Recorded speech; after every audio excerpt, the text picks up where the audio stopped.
Every now and then, especially if you're listening to people, they get down on themselves. And where I understand the necessity of self-examination, if that's all we're doing, then we're missing the grander picture. I don't know what the Red Sea looked like on that day. Probably less terrifying than Pharaoh's army. But I guarantee you that it looked uncrossable. Same with the Jordan. Jordan's, 200 miles long, a couple of 100 yards wide, 10 foot deep. You're not getting across it. Jericho would have looked impregnable. Rome would have looked invincible. But I don't know how many times in Scripture we're going to have to be taught where God comes to us and says, I don't care how it looks. I don't care how you feel about it. I don't care what you're thinking about it. That's not how it is. So many things in my life I've left incomplete. I get sermons that are half written, books that are a quarter written, songs that have got a verse without a chorus, choruses without verses.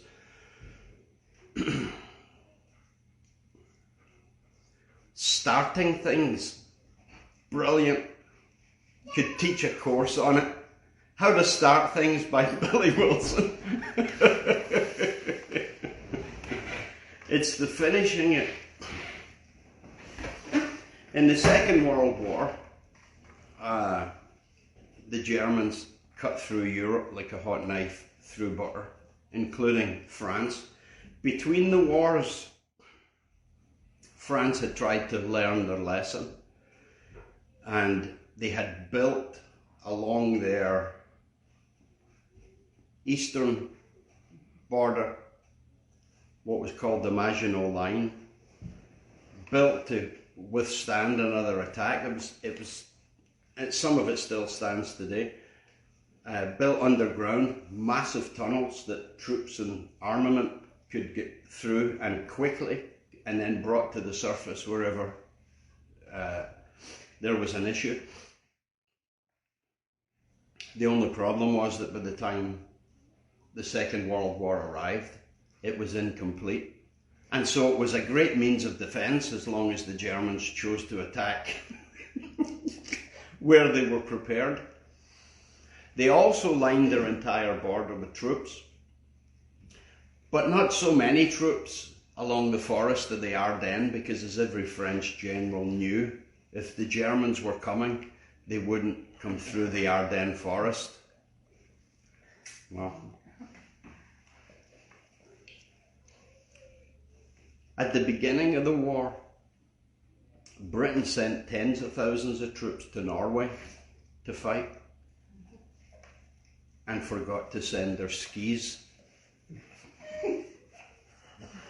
Which is funny. Yeah, until you realise the tragedy of that. Yeah. Chasing someone on foot when you've got skis. So, I'm glad I'm not alone in this inability to see things through completely, to bring things to completion. It seems to be inherent in all of us. In fact, when I said I'm brilliant at starting things, everybody went, sounds familiar. It's a sign of weakness, right? Or maybe we're not weak. Maybe we just lack the resources to complete. But it's a sign that something's lacking somewhere. Paul wrote to the church in Philippi, and he said this: I'm confident of this, that he who began a good work in you will bring it to completion. God's not weak. And neither does he lack the resources. Being confident of this, Paul would have said, don't tell me he won't do it. Don't tell me he can't do it. Even worse. But don't tell me he won't do it. I'm confident of this. He who promised is faithful. And so then we conclude that regardless of how it looks, how it feels, how it sounds, we get to look at ourselves and think, God's working on me. God working on me. The one who spoke everything there is from nothing that was, him. The one who painted the pattern on the back of the butterfly's wing, him. The one who took time for those who would look closely enough to place hairs on a blade of grass, him. Isn't that nice? Isn't that warming? Isn't that strengthening? Isn't that, well, thank God someone is? Because left to my own devices here, I'm not making a very good job of things. And not just working on us, but working to bring it all to completion, so that on the day of Christ we will stand and unashamedly stand. And as McGuigan points out, there will be a day where we will see angels whispering to each other and pointing at you and saying to each other, doesn't she,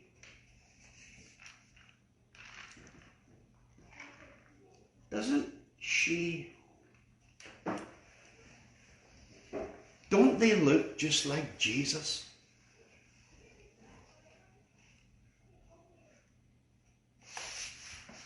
And you say, but Billy, it doesn't look like that. It doesn't feel like that. God knows sometimes it doesn't sound like that. I don't know what to tell you. It's true nonetheless. You want the best advice? Get out of his way.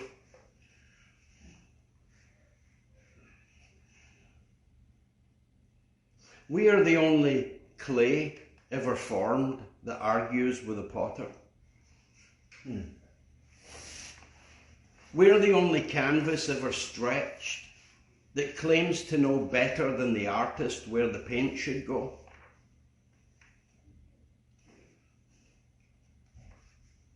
Raised in Egypt, in the palaces of Egypt. And yet he flees Egypt like a common criminal. And rightly so, he's just killed a man.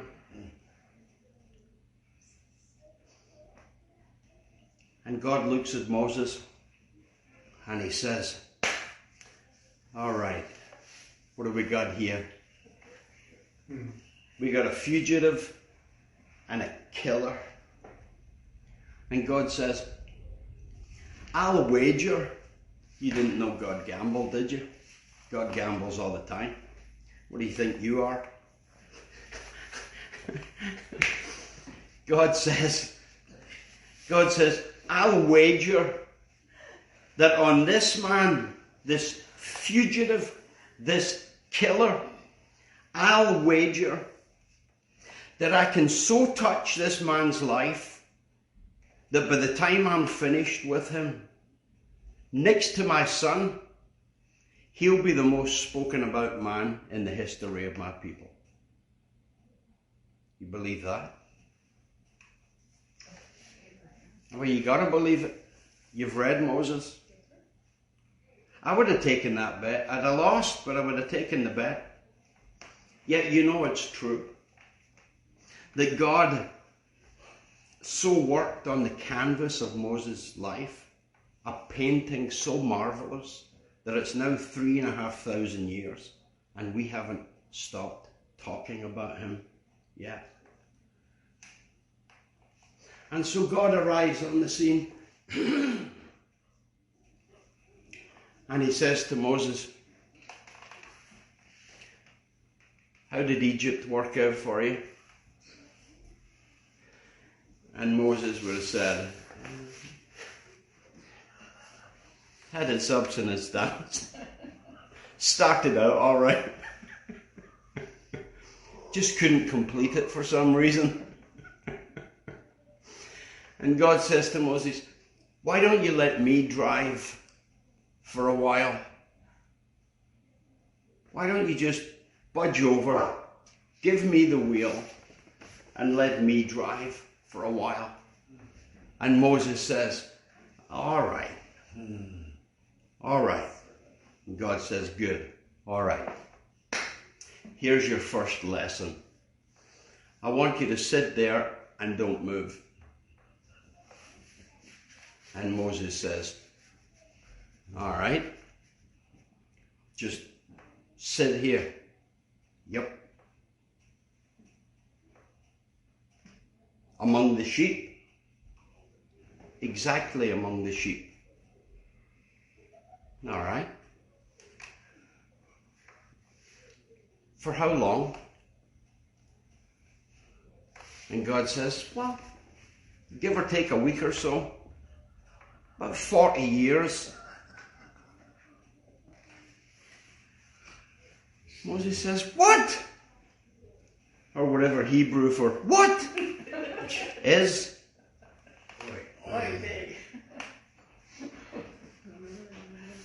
Can't you imagine the time? 40 years. Can you imagine the time that Moses must have questioned what on earth was going on? And yet what was going on was that Moses was being molded for a flock so precious to God that it would take Moses 40 years working with the most fearful, spookish, timid animals in history.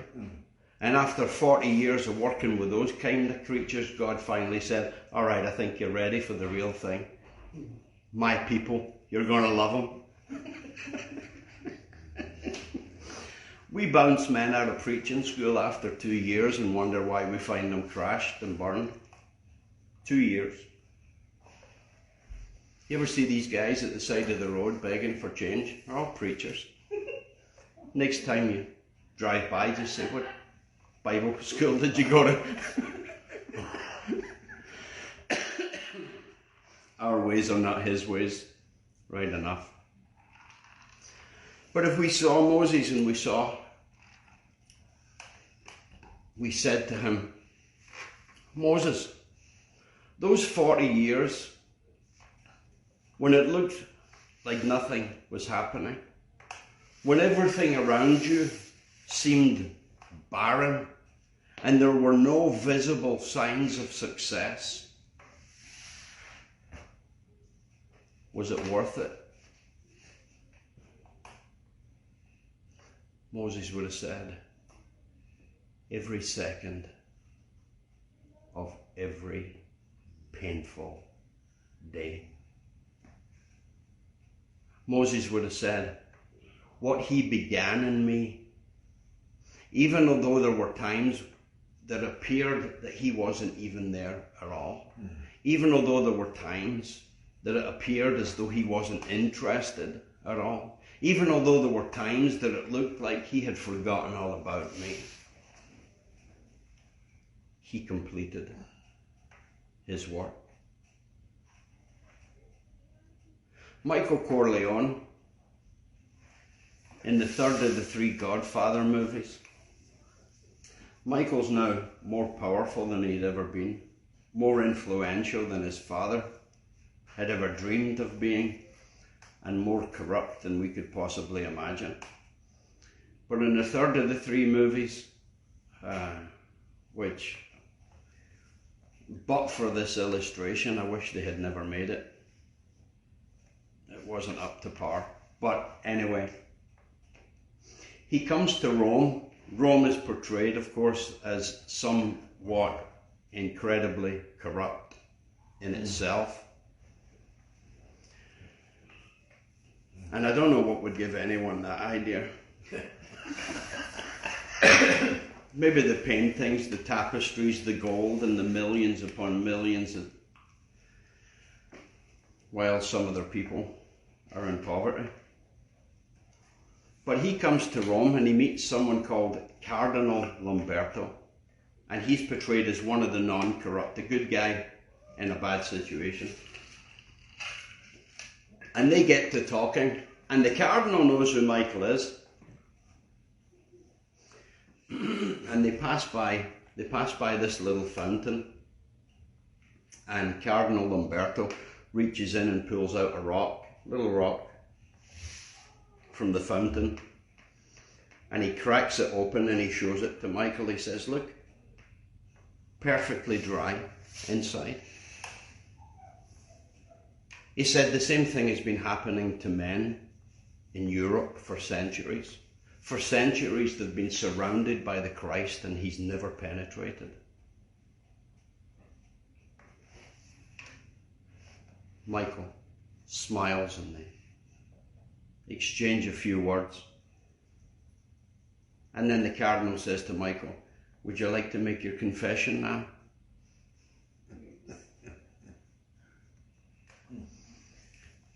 Michael says, oh, it's been too long. It'd be a waste of time.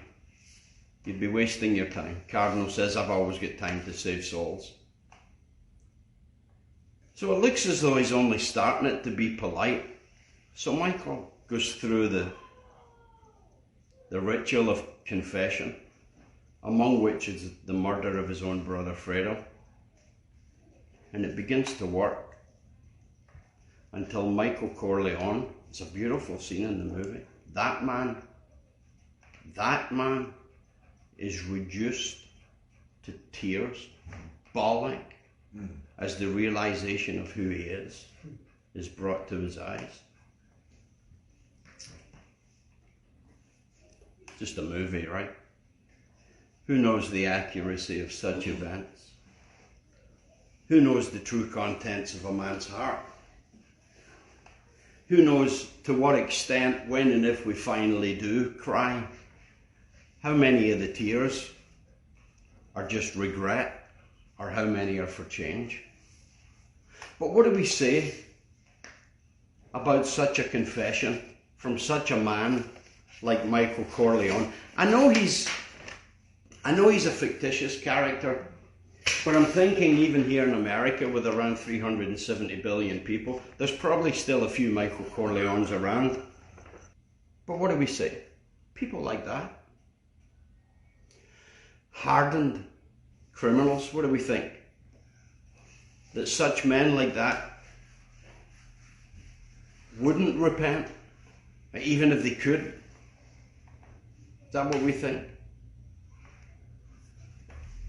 Well, we might. We'd be certainly tempted to. But we know better than this.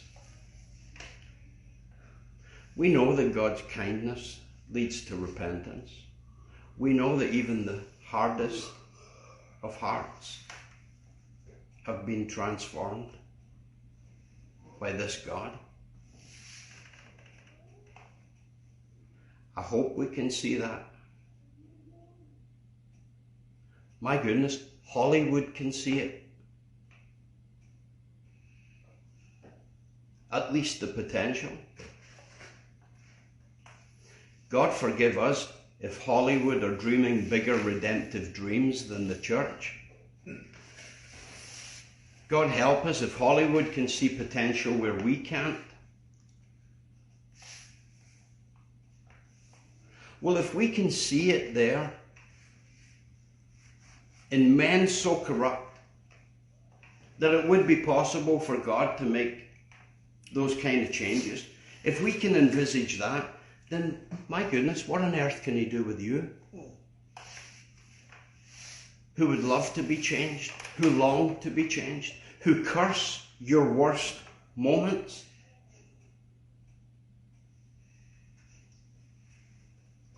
If we can envisage that it would be possible for God to begin and complete his work in someone as corrupt as Michael Corleone, is it too much to ask that you afford yourself the same grace?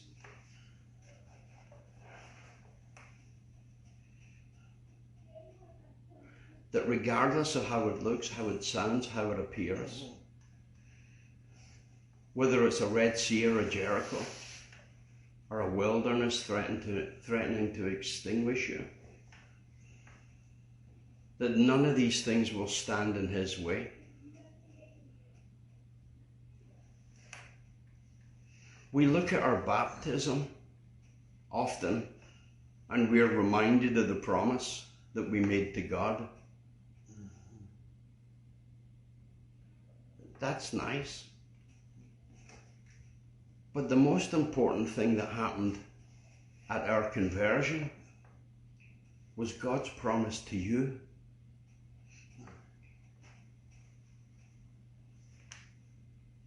You're in.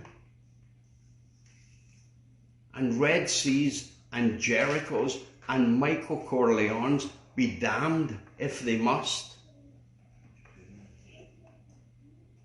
Remember, and I know I've told you this a couple of times, remember the bumper sticker? Well, you don't call it a bumper. What do you call it again? Fender?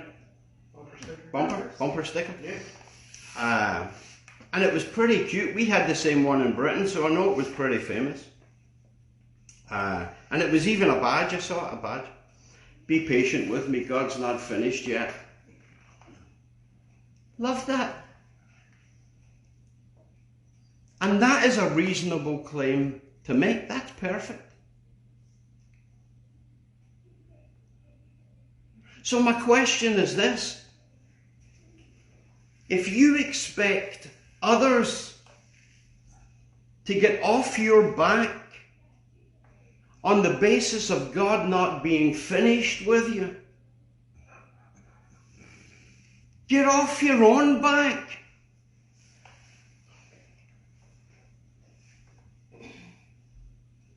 If you will not allow others to beat you to death over guilt, over sin that has long been forgiven, then why are you doing it?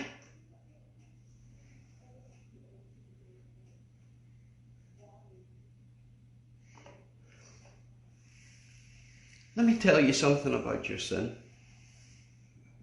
Before Jesus took one step out of heaven, before he ventured 1 yard toward the cross, and before he placed 1 foot on that hill, he knew all about your sin. Wow. And he went anyway.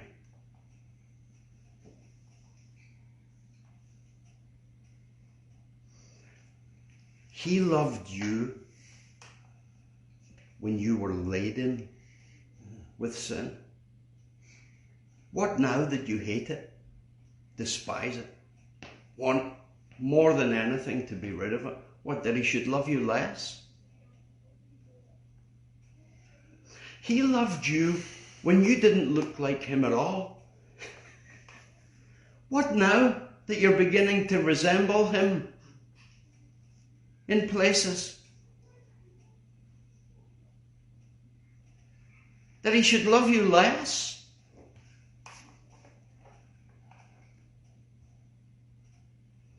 What kind of father do we think that he is? He would abandon us where we need him most? God's working in you. And he's working a masterpiece that when called to comment upon it, he said, they'll look just like Jesus when I'm done. I used to have a little home recording studio, and I have to explain to you what a final mix is. A final mix is when you have all the instruments in place You have all the volume set, all the EQ set, everything's been done, everything's already recorded. You've got everything set and panned perfectly. And you run the song one more time onto a recorder. That's your final mix. That's what you hear. But on the way to the final mix, when I would be in there, and there would be piano and drums and guitar and bass and maybe a guide vocal. And you're working on things. Every now and then, and it's not really important how they're sounding at that point, you just, as long as you can hear them, as long as everything's going in the right direction. But every now and then, and usually John Welsh, would walk in the middle of all that and say to me something like, the piano's too loud, or the bass is too quiet, or you can hardly hear the vocal. And every time I would say to them,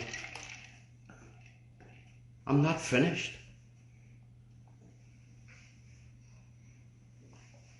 Because it's absurd to think that it should sound like the finished article when I'm not finished. Right? Right? Rolf Harris was an artist back in Britain, had a terrible end, but back in the day when I was a kid, he used to paint huge canvases for children, and he would throw the paint. I mean, it was chaos. It looked terrible. And then with about 30 seconds to spare, he'd take a brush, and the kids would marvel, because what looked like garbage a minute ago is now a mountain and a river and some trees and a house. But if you could take him back 1 minute, you would have said to him, and rightly said to him, that looks garbage. That is nothing but chaos. What would Rolf have said? I'm not done yet. Because it's absurd to think that it should look like the finished article when he's not finished. Right? Exactly. Right? I know you're hearing this. Are you believing this? Yes. Are you joining the dots? Let us not sin so that grace may abound. No one's preaching that.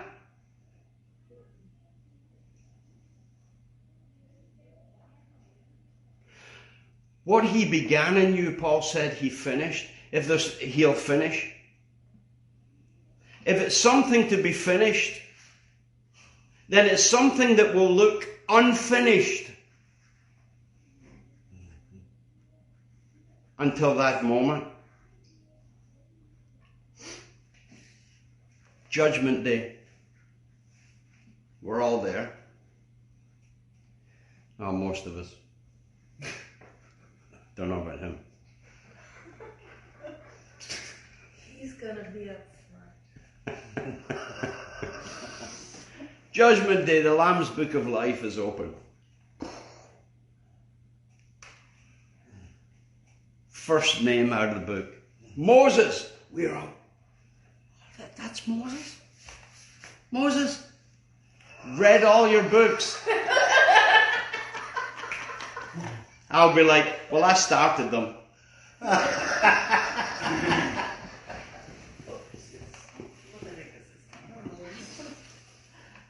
Elijah. That's Elijah.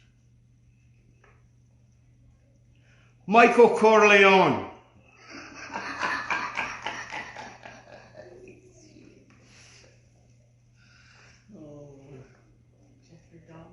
Well, who would have thought it? Who would have thought it? Hollywood dared to. Should we dare any less gallantly among the field of souls?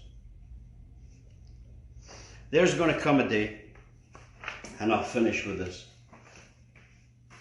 There's going to come a day, and I know I've told you, but it bears repeating in this telling. There's going to come a day in the next world you're going to be walking around the streets of heaven, just kicking up the dust. Gold dust, obviously. And you're going to catch sight of someone, and they're going to look so glorious you cannot believe your eyes. You would never have believed in a million years anyone or anything could look as glorious as this.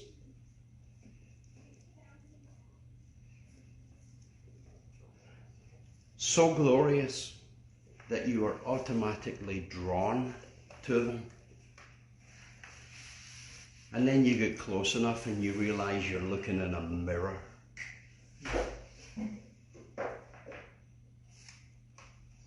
And with absolute amazement and gratitude, I would wager with not a few tears, you'll say,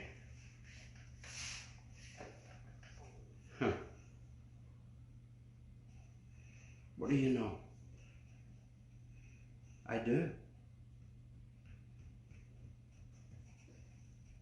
I do. What he began in me, he completed. I do look just like Jesus.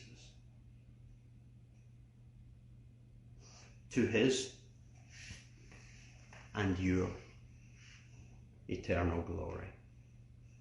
I'm able to do this work. This channel is supported financially by people like yourself. If you think you can help, then details are at the end, my email address, PayPal information, etc. And if you can't help, then thank you. Can't do it without you.